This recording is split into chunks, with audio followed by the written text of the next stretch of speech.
తన ప్రజలు అవమానపరుస్తున్నారు, తన ప్రజలు తిరస్కరిస్తున్నారు, తన ప్రజలు లెక్క చేయట్లేదు, తన ప్రజలు ఏమాత్రం పట్టించుకోవట్లేదు, తన ప్రజలు గౌరవించలేదు, తన ప్రజలు ఏమాత్రం కూడా అతను ఒక పురుగుగా చూస్తున్నారు. అయితే ఆ హింసమైన మాట పరాక్రమంగా పడాలి అంటే అర్థం ఏంటంటే, ఇంతమంది తన చుట్టూ ఉండి ఎంత తిరస్కరించిన, ఎంత అవమానపరిచిన, ఎంత కేర్ చేసిన, ఏమన్నా సరే తనకండి శక్తి బలాన్ని ఎలా ఉందంటే పరాక్రమం వెళ్ళి వాళ్ళు ఎంత ధైర్యం ఉంటాయో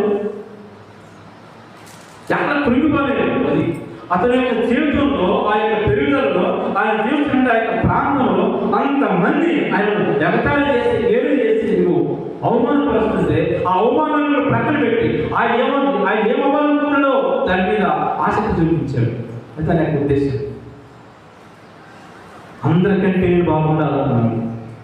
అందరిని అవమానిస్తున్నారు కదా, అందరిని నువ్వు గేలు చేస్తున్నారు కదా, అందరిని నువ్వు కేవలం కదా. అయితే వారి మధ్య నేను ఎలా ఉండాలంటే పరాక్రమం కలిగిన వారిగా ఉండాలి. ఎలా ఉండాలి? పరాక్రమం అంటే నేనంటే ఏంటో, నా బలం ఏంటో, నా శక్తి ఏంటో, నా జ్ఞానం ఏంటో, నా తెలివితేటలు ఏంటో, నేను ఎలాంటి వాళ్ళను ఎక్కడ కూడా తనకున్నటువంటి అవమానాన్ని దిగమింగేసి ముందుకెళ్ళడం ప్రారంభించాడు. అది ఆయన చూసిన మాట, ఆయన బలాచ్యుడు. అంతమంది ఉన్నారు, మిగతావరకు బాగున్నారు, వాళ్ళెవరు బలాచ్యుడు అనలేదు, వాళ్ళెవరు పరాక్రమశాలి అనలేదు. అంతమందిలో ఈ యొక్క మాట మనం నేర్చుకున్నామంటే, మనం అవమానించిన, మనల్ని తిరస్కరించిన, మనల్ని ఏడు చేసిన, మనల్ని ఏదైనా అన్నప్పుడు మనకి పట్టుదల విషయంలో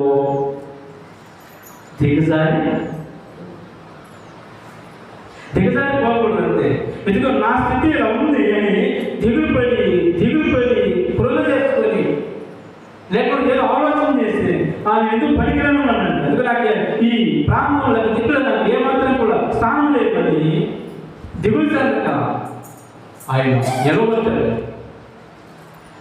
అనేకసార్లు మన జీవితాల్లో ఎదురయ్యేటువంటి ఇలాంటి పరిస్థితుల్లో మనం నిలబడకపోతే దేవునికి అవమానంగా మనము ఆలోచన చేయకూడదు. నిలబడాలి అంటే దేవుడు అంటే ప్రభు సహాయం చేస్తాడు, దేవుడు ఆడుకుంటాడు, దేవుడు మంచి జ్ఞానం ఇస్తాడు, మంచి చదివిస్తాడు, మంచి జాబ్ ఇస్తాడు. అది ఎలాగైనా ప్రభు నిలబెట్టాడు.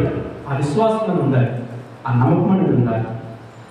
మనుషుల యొక్క ఆలోచనను, మనుషుల యొక్క తిరస్కరణను, మనుషులు చేసే ఆ కార్యాలను బట్టి మన యొక్క మనసు వారి వచ్చామంటే మనం ఇంకా తేజారిపోతాం. ఎలా అనిపిస్తుంది?